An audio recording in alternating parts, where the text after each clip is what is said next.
여호와는 나의 목자니 내가 부족함 없으리로다. 할렐루야, 반갑습니다. 오늘도 변함없이 매일 예배에 나오신 모든 성도님들을 환영하고 축복합니다. 다 같이 사도신경 하심으로 신앙 고백 하시겠습니다. 전능하사 천지를 만드신 하나님 아버지를 내가 믿사오며 그 외아들 우리 주 예수 그리스도를 믿사오니 이는 성령으로 잉태하사 동정녀 마리아에게 나시고 본디오 빌라도에게 고난을 받으사 십자가에 못 박혀 죽으시고 장사한 지 사흘 만에 죽은 자 가운데서 다시 살아나시며 하늘에 오르사 전능하신 하나님 우편에 앉아 계시다가 저리로서 산자와 죽은 자를 심판하러 오시리라. 성령을 믿사오며 거룩한 공예와 성도가 서로 교통하는 것과 죄를 사해 주시는 것과 몸이 다시 사는 것과 영원히 사는 것을 믿사옵나이다. 아멘. 다 같이 새 찬송가 29장, 통일 찬송가 29장, 성도여 다 함께 찬양하시겠습니다.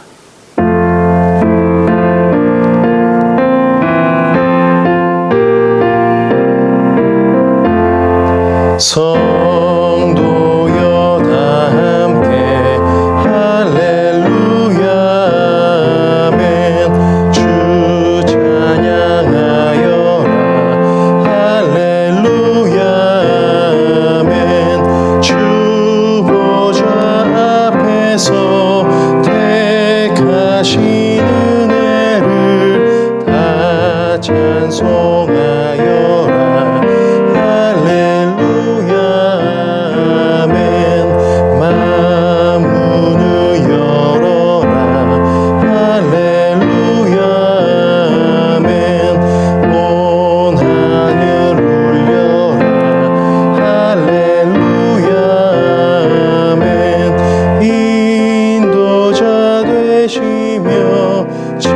친구가 되신 주 그 사랑 끝없다 할렐루야 아멘. 주 찬양하여라 할렐루야 아멘.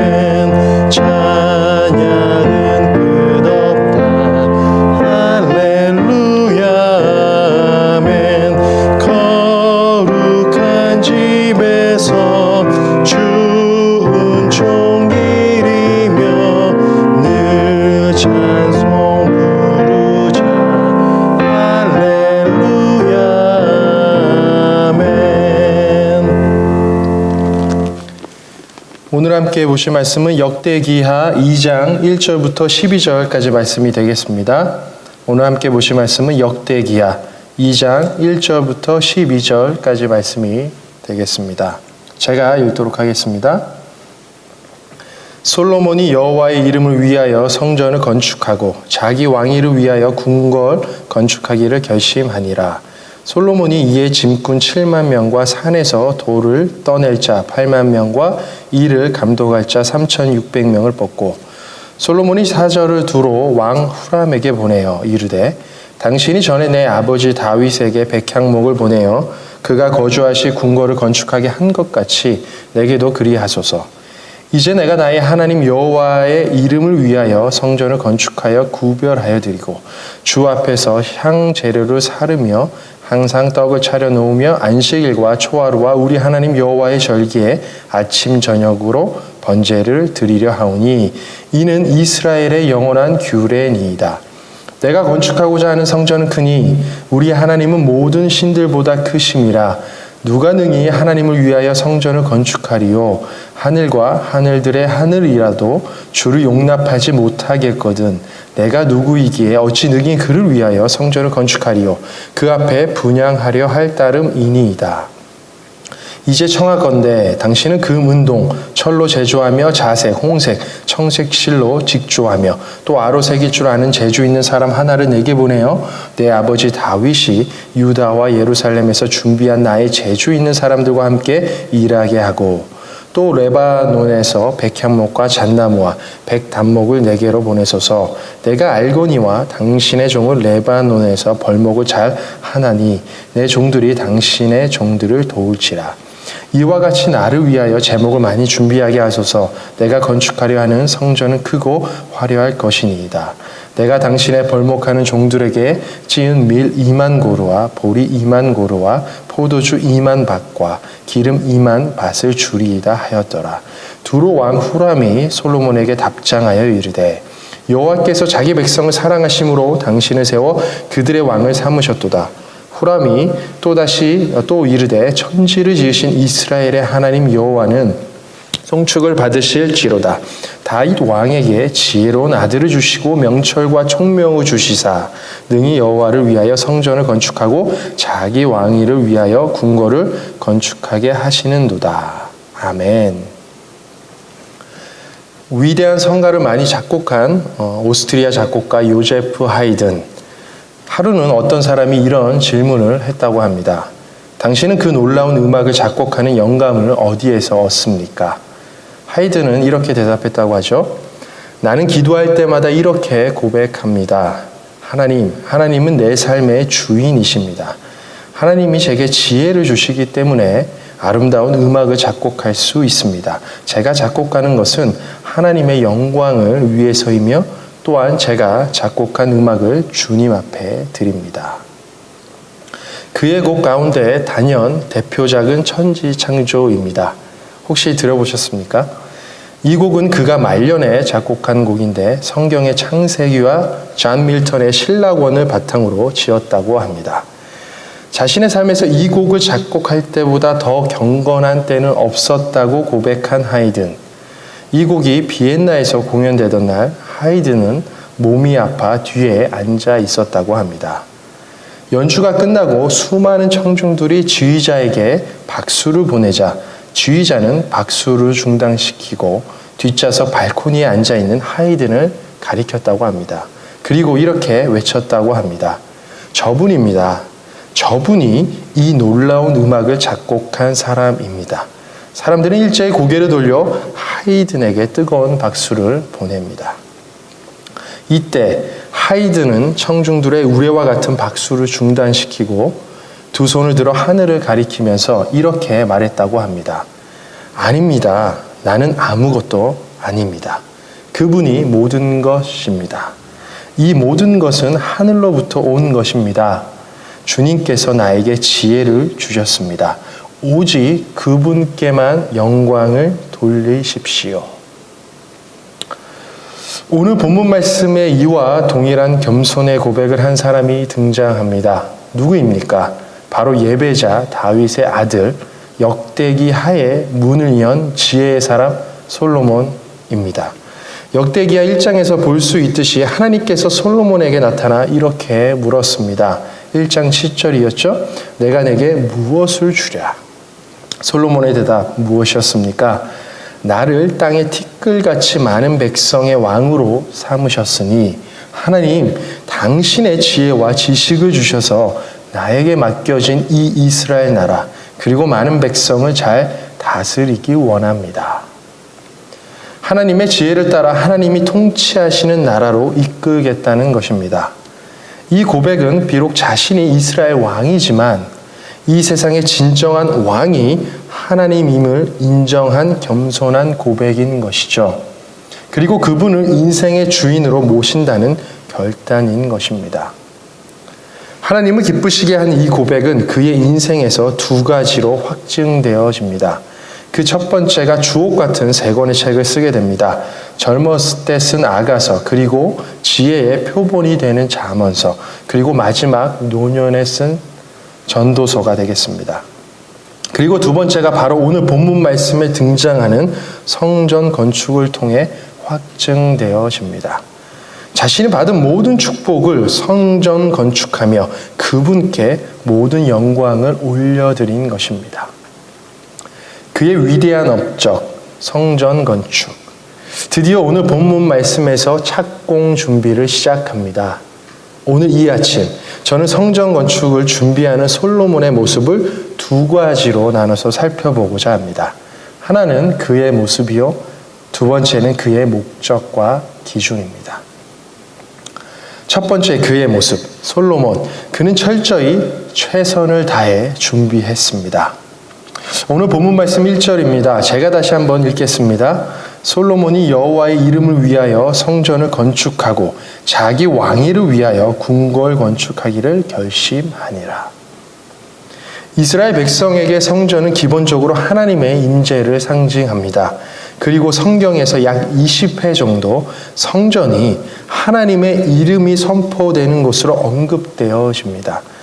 이것은 성전의 개념이 단순히 건물적인 기능을 뛰어넘어 영적인 의미가 담겨져 있는 것입니다. 하나님의 이름을 위하여 성전을 짓고자 하는 솔로몬. 사실 역사적으로 성전 건축을 처음 계획한 사람은 그의 아버지 다윗이었습니다. 잠시 간단하게 정리해 볼까요?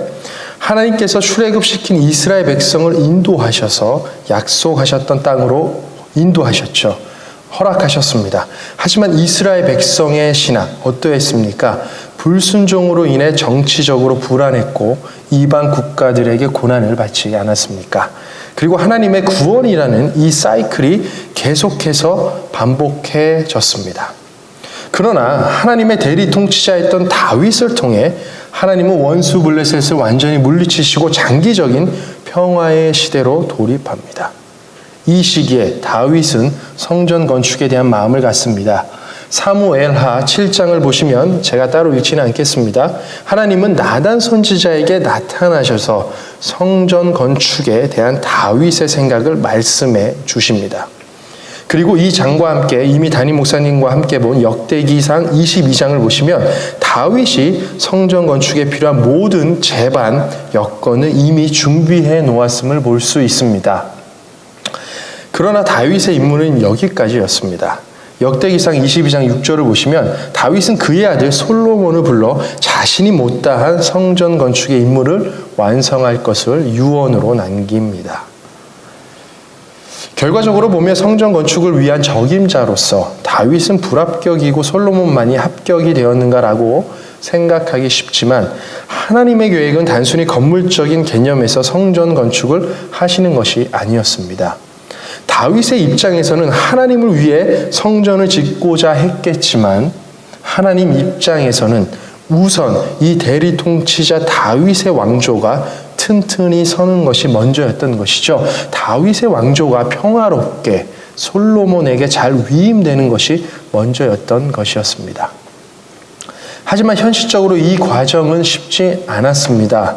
솔로몬은 다윗의 장남 아니었습니까? 넷째 아들이었죠. 다른 자식들에게 일어난 일, 제가 따로 설명하지 않아도 끔찍하지 않았습니까? 이 모든 어려운 일이 지나고 난 후 드디어 솔로몬이 이스라엘 제3대의 왕으로 즉위를 한 것입니다.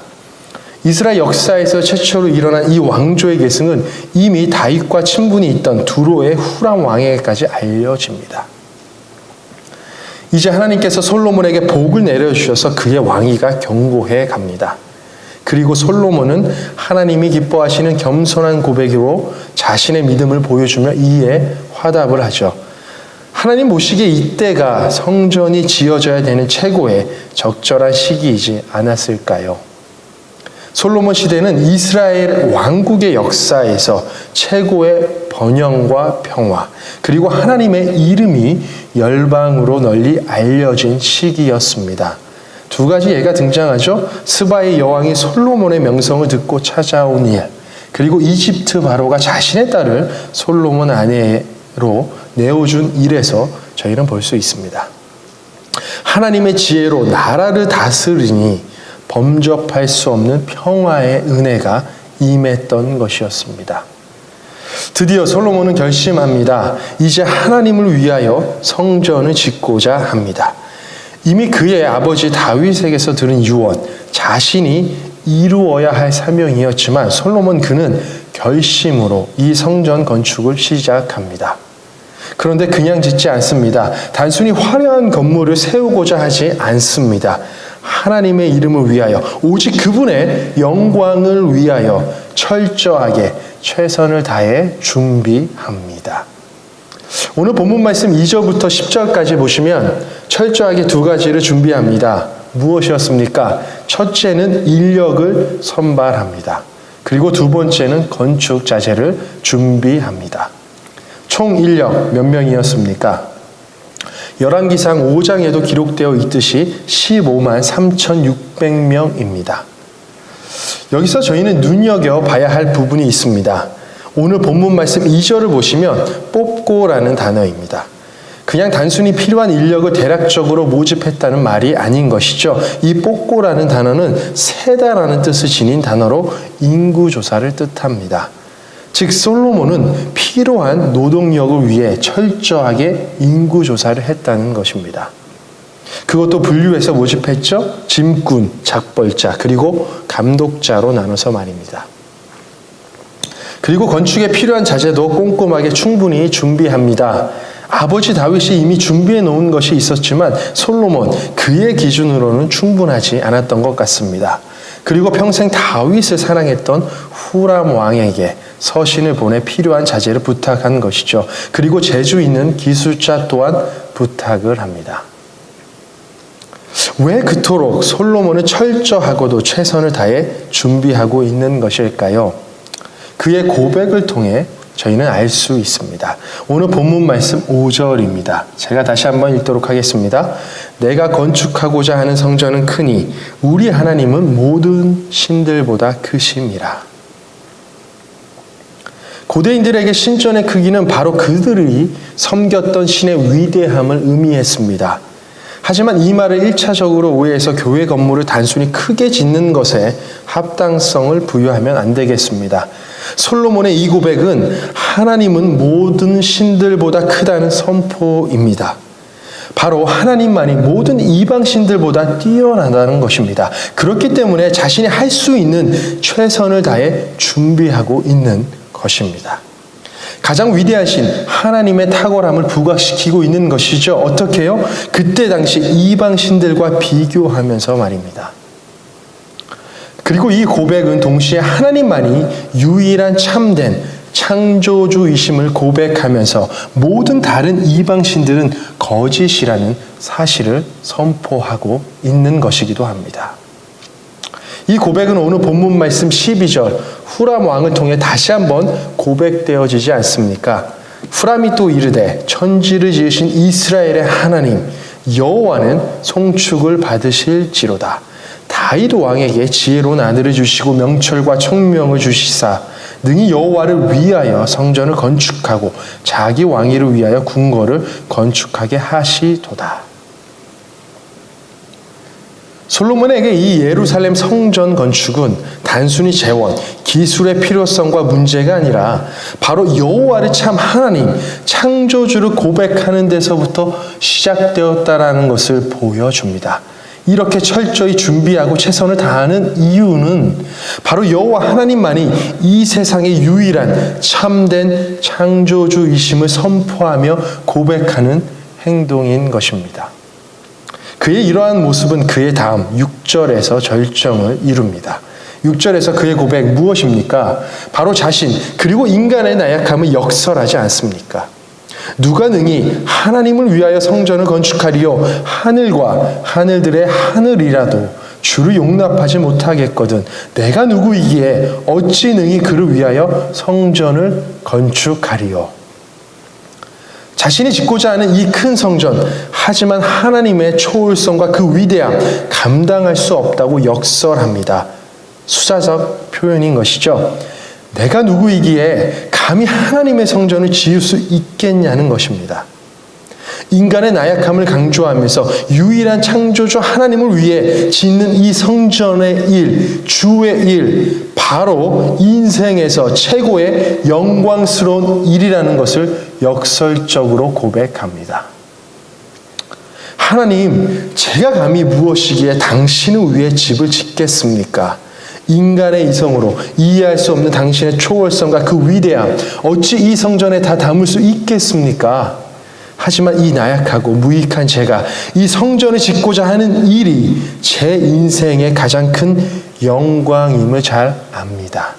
당신의 은혜로 이 성전, 나의 모든 열정을 다해 참여합니다. 솔로몬의 이러한 고백은 서신을 받은 후람에게까지 선포되어집니다. 후람 왕, 당신의 도움과 참여가 바로 이 영광에 동참하는 것입니다. 사랑하는 성도 여러분, 저희도 신앙생활 가운데 솔로몬과 같은 고백 참 많이 하지 않습니까? 주의 일을 할 때마다 저희는 늘 나약한 저희들의 모습을 보게 됩니다. 하지만 그분의 은혜로 마음과 정성 다해 애쓰며 그 영광스러운 주의 일에 참여하는 영광을 누리지 않습니까? 완벽하기 때문에 할 수 있는 것이 아닙니다. 더 많이 배웠고 사회적 지위가 남들보다 높기 때문에 할 수 있는 것이 아닌 것이죠. 하나님 일에 참여하는 것 자체가 연약한 피조물인 저희에게 은혜이며 영광이기 때문에 할 수 있는 것입니다. 그리고 하나님의 일을 통해 그분의 거룩한 영광을 볼 수 있기 때문인 것입니다. 문제는 저희의 모습입니다. 철저하게 최선을 다해 준비만 하면 되는 것입니다. 일의 크기에 따라 저희들의 모습과 마음가짐이 달라지면 안 되는 것입니다. 무슨 일을 하든지 다 하나님의 영광을 위해 하면 되는 것입니다. 마틴 루터킹 목사가 워싱턴시를 지나가다가 한 흑인 청소부가 있는 대로 욕설을 퍼붓고 짜증을 내면서 청소하고 있는 모습을 우연히 보게 되었습니다. 마틴 루터 목사는 그의 곁에 조용히 다가가 등을 두드리며 이렇게 격려하며 이야기했다고 합니다. 이복의 젊은이, 하나님께서 자네에게 맡기신 지구의 한 모퉁이를 쓸고 있다는 자부심을 가질 수 없겠나.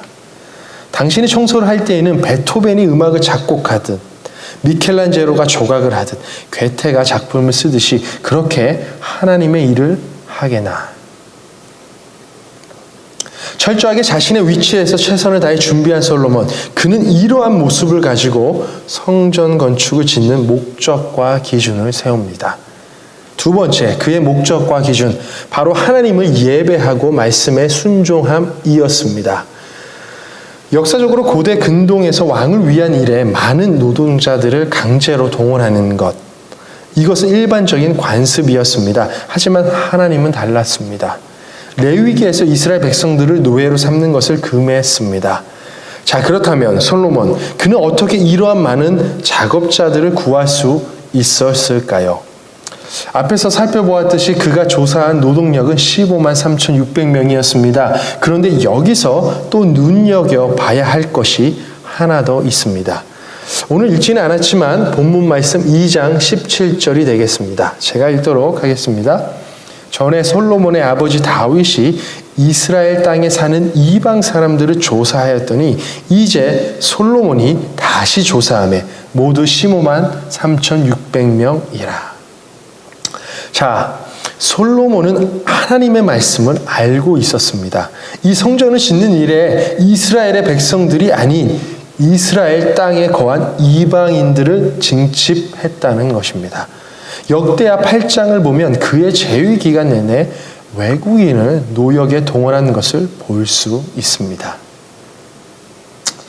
네, 마지막 노년에는 이스라엘 백성 또한 동원된 것으로 보여지긴 합니다.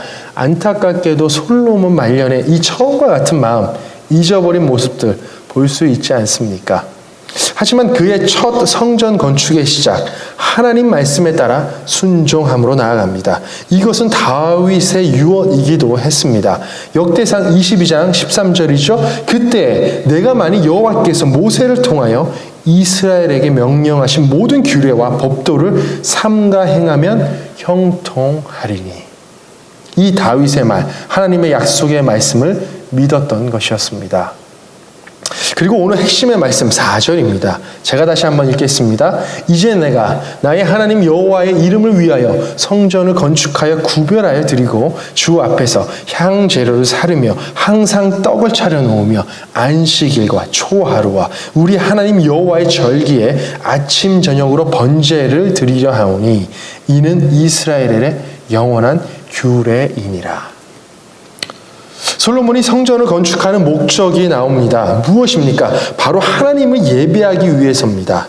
그런데 중요한 것은 이 성전 예배를 구성하는 주요 요소들입니다.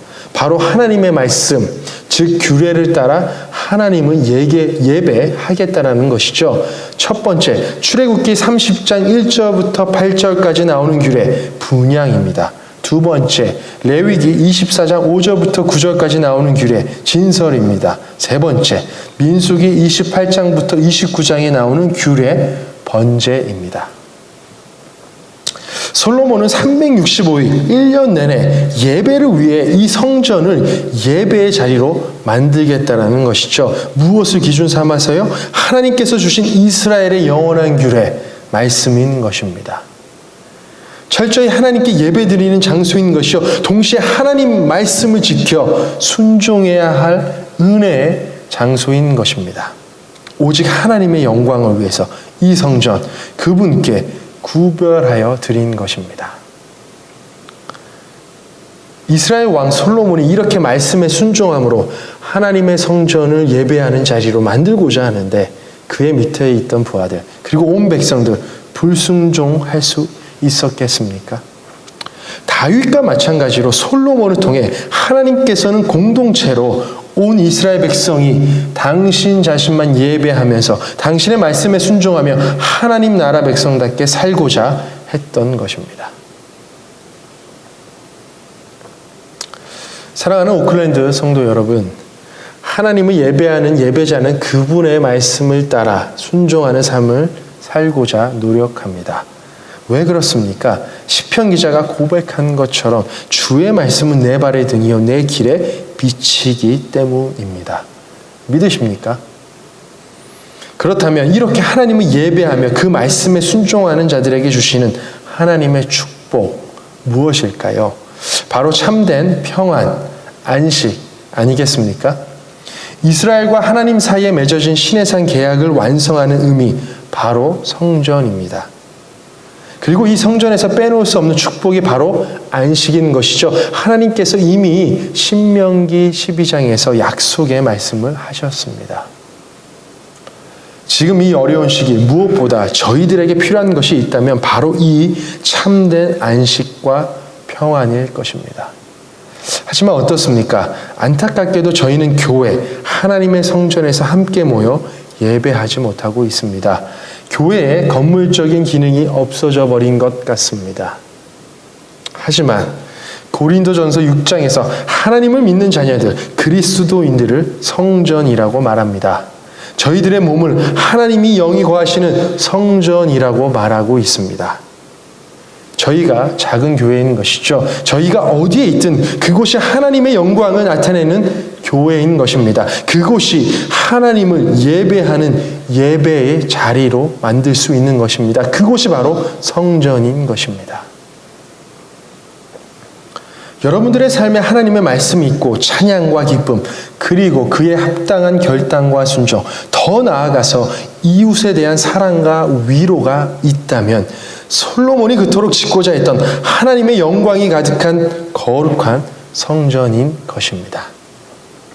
저희 각자의 성전 무너지지 않도록 늘 예배해야겠습니다. 늘 말씀과 함께 해야겠습니다. 왜냐고요? 바로 예수 그리스도가 주인인 교회, 저의 마음의 성전은 세상 그 어떠한 모임, 공동체와 구별되는 거룩한 곳, 은혜이기 때문입니다. 오직 주의 영광만이 선포되고 그 거룩한 영광만이 있는 곳이기 때문입니다.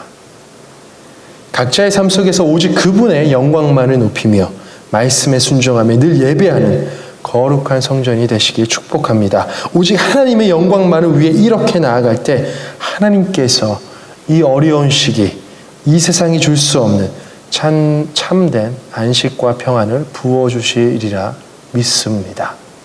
다 같이 기도하시겠습니다. 영광 받으시기에 합당하신 하나님, 오늘도 이렇게 주님 앞에 나와 주의 말씀을 듣게 하시고 마음에 새기게 하심을 감사드립니다. 비록 코로나 바이러스로 인해 공동체로 저희가 교회에 모여 예배할 수 없지만 저희 각자가 있는 곳이 교회여 주님의 성전임을 믿습니다. 이곳에서 우리가 있는 곳에서 온 마음 다해 예배하게 하시며 주의 말씀을 늘 삶의 기준, 삶아 나아갈 수 있도록 인도하여 주시옵소서. 나의 영광이 아니라 오직 주님의 영광을 위해 살기 소망합니다. 진정으로 주의 말씀 따라 예배할 때 하나님의 영광을 위해 살아갈 줄 또한 믿습니다. 이 어려운 시기 더욱 하나님의 예배함으로 나아갈 수 있도록 인도하여 주시옵소서. 그래서 하나님께서만 줄 수 있는 참된 평안과 안식을 누리길 소망합니다. 감사합니다. 예수님의 이름으로 기도하였습니다. 아멘. 다 같이 주기도문으로 예배를 마치도록 하겠습니다. 하늘에 계신 우리 아버지여, 이름이 거룩히 여김을 받으시오며 나라에 임하옵시며 뜻이 하늘에서 이룬 것 같이 땅에서도 이루어지이다. 오늘날 우리에게 일용할 양식을 주옵시고 우리가 우리에게 죄 지은 자를 사하여 준 것 같이 우리 죄를 사하여 주옵시고 우리를 시험에 들게 하지 마옵시고 다만 악에서 구하옵소서. 나라와 권세와 영광이 아버지께 영원히 있사옵나이다. 아멘. 오늘도 함께 예배에 참여해 주셔서 감사합니다. 늘 계신 곳에서 건강하시고 승리하는 삶 사시길 기도하겠습니다. 감사합니다. 여호와는 나의 목자니 내가 부족함 없으리로